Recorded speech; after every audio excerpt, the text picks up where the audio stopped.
శ్రీ మహాజనాధిపతి నమ. శ్రీ గురుభ్యో నమ. ఇప్పుడు గాంధారి ఆవిడికి అన్ని ధర్మశాస్త్రాలన్నీ తెలుసు. ఆవిడ ధర్మపరాయణ. రాబోయేటువంటి అరిష్టాన్ని గురించి ఒక్కసారి ఆమె శంకించింది. పుత్రస్నేహం వల్ల ఏర్పడినటువంటి శోకంతో ఉన్నటువంటి ధృతరాష్ట్రుడితో అంటున్నది గాంధారి. జాతే దుర్యోధనే క్షత్త మహామతిరవాసత నియతాం పరలోకాయ సాద్వయం కులపాంసన. ఈ దుర్యోధనుడు పుట్టగానే ధర్మాత్ముడైన విదురుడు చెప్పేట, ఈ పుట్టినటువంటి వాడు వంశాన్ని నాశనం చేస్తాడు, ఇతన్ని వదిలిపెట్టడం మంచిది అని చెప్పాడు. వీడు నక్కలాగా అరిచాడు పుట్టిన వెంటనే. కాబట్టి వీడు తప్పకుండా వంశాన్ని నాశనం చేయడం కోసమే వచ్చాడు. ఈ కౌరవులందరూ కూడా దీన్ని గ్రహించండి అన్నది. వీడు పుట్టగానే స్వదోషంతో ఈ వంశాన్ని సముద్రంలో కలపటండి అని చెప్పింది.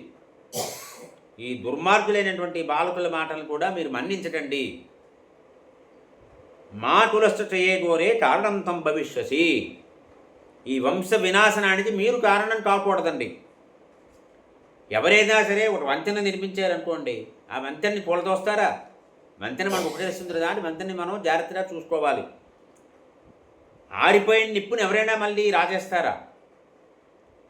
అదే రకంగా శాంతించారు కౌంతేయులు. కుంతీపుత్రుడు శాంతించి వెళ్ళిపోయారు ఇక్కడి నుంచి. మళ్ళీ వాళ్ళని రెచ్చగొడుతున్నారు. మీకంతా తెలుసును, గుర్తుంది, అయినా సరే మళ్ళీ గుర్తు చేస్తున్నారు అన్నది అని చెప్తుంది. శాస్త్రం నశాస్త్ర దుర్బుద్ధిం శ్రేయచే చేతరాయచ నవే వృద్ధో బాలమతి భవేద్రాజన్ కథంచన. దుర్బుద్ధికి శాస్త్రము మంచి కానీ చెడు కానీ నేర్పలేదుట. మందమతైనటువంటి వాడు బాలుడు వృద్ధుల్లాగా వివేకవంతుడు కాలేడు. అంటే సద్బుద్ధి ఉన్నవాడికే శాస్త్రం ప్రకారం ఇది మంచి చెడు అనేటువంటి విచక్షణ ఉంటుంది. దుర్బుద్ధితో ఉన్నవాడికి శాస్త్రాధ్యయనం చేసినప్పటికీ కూడా ఇది మంచి ఇది చెడు అనేటువంటి వివేకం ఉండదు వాడికి. ఎలాగా? ఒక మందమతైనటువంటి బాలుడు ఒక వృద్ధుల్లాగా ఆలోచించలేడు కదా అన్నది. అని మీ పుత్రుల్ని మీరే నడిపించండి, లేకపోతే వాళ్ళు హద్దులు దాటిపోతున్నారు, భంగపడతారు, మిమ్మల్ని విడిచిపెట్టి వెళ్ళిపోతారు. ఈ మాట వినండి, నా మాట వినండి. వంశానికి నాశనకారుడైనటువంటి వీడిని విడిచిపెట్టండి అని చెప్పింది అని చెప్తున్నది మహారాజా. పుత్రస్నేహం ఏదైతే ఉన్నదో ఆ పుత్రస్నేహం వల్ల మీరు ఏ పని చేయాలో ఆ పని చేయటం లేదు. దాని ఫలితమే ఇదంతా కూడా. పుత్రస్నేహ నరాధిప తస్య ప్రాప్తం ఫలబుద్ధి కుల అంతకరణాయత్తు. ఈ వంశాన్ని నాశనం కావలసినటువంటి పరిస్థితి కల్పిస్తున్నారు మీరు పుత్రమోహం వల్ల. సమేన ధర్మేణ నయేన యుక్త మాతే బుద్ధి శాస్తుదే ప్రమాదీ ప్రద్దంశిని కూర సమాహిత శ్రీ ముదు ప్రౌఢ గచ్చతి పుత్రపౌత్రాన్. ఇప్పుడు శాంతి, ధర్మము, నీతి, ఈ మూడు చాలా ముఖ్యం.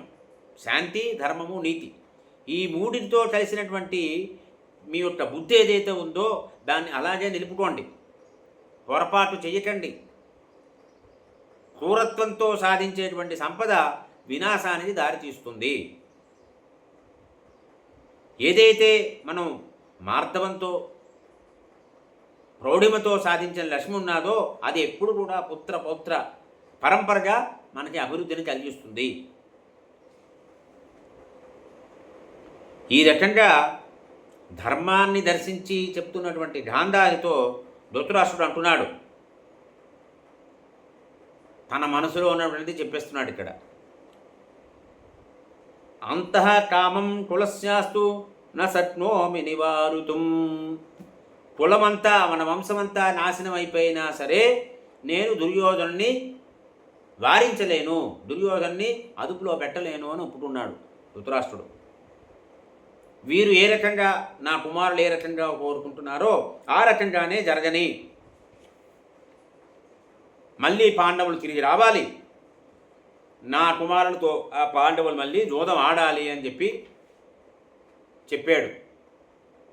ధృతరాష్ట్రుడు. స్వస్తి.